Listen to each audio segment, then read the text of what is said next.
Hi, I'm Danny Estreich for NSTV and I'm at O2 Touch at Highfields Park in Nottingham, where University of Nottingham students can try out touch rugby.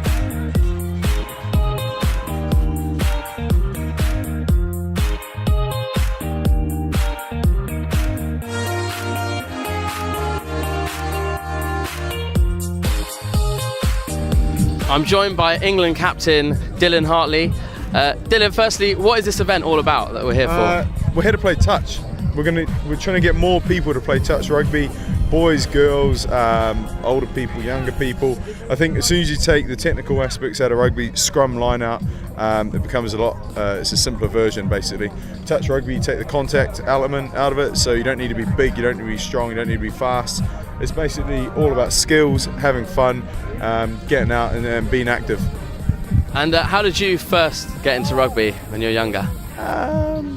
I reckon on the back pitches at school, playing with all my mates. From there, because all my friends played for a local club, I joined.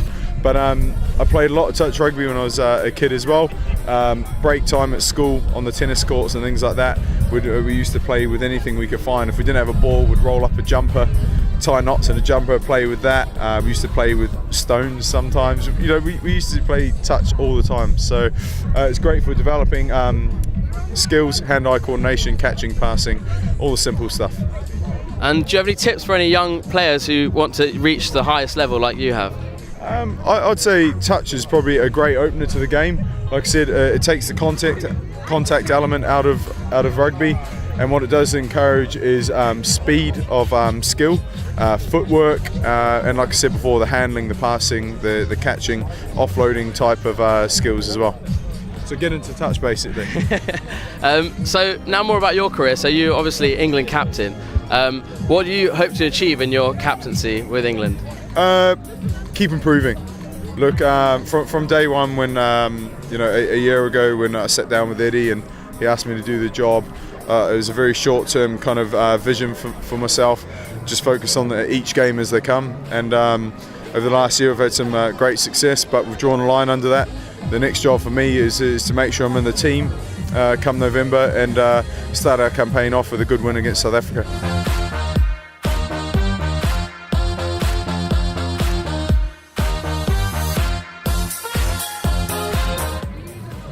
Mara Itoje, very well educated. I think Harrow, studying politics while being an England rugby player and Saracens player, very intelligent guy.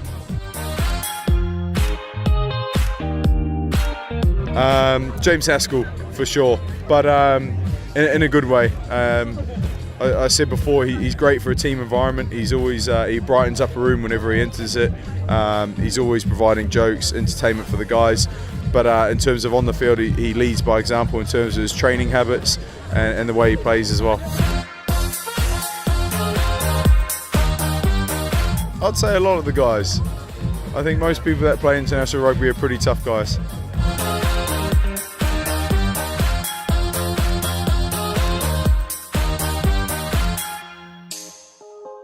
Now, obviously you have strict dietary requirements as a professional athlete. Of course. How many calories do you have to eat every single day? I think we aim for, depends on training days, go anywhere from 3,000 to 5,000 to more, I think.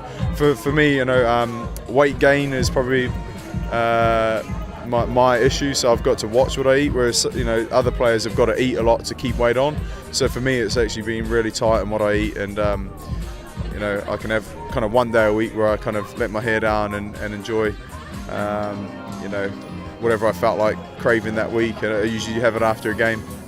All right. So what is your crave meal? The meal that you wish you could have whenever you want if you weren't an athlete? This is the thing. It changes all the time. So when you cut sugar out your diet, you really want sugar. When you cut all these carbohydrates out, you really want carby food. So it can be anything from like a shepherd's pie to lasagna with garlic bread to a donut or a pizza. There's all these different things. I love food. I mean, look at me.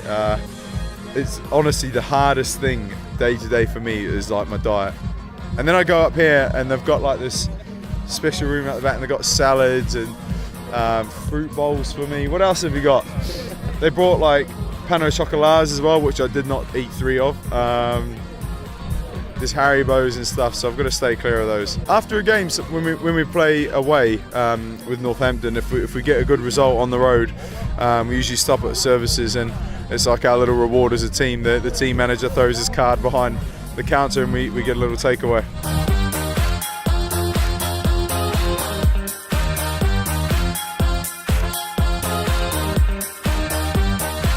Hey guys, I'm Dylan Hartley, England Rugby captain, and you're watching NSTV.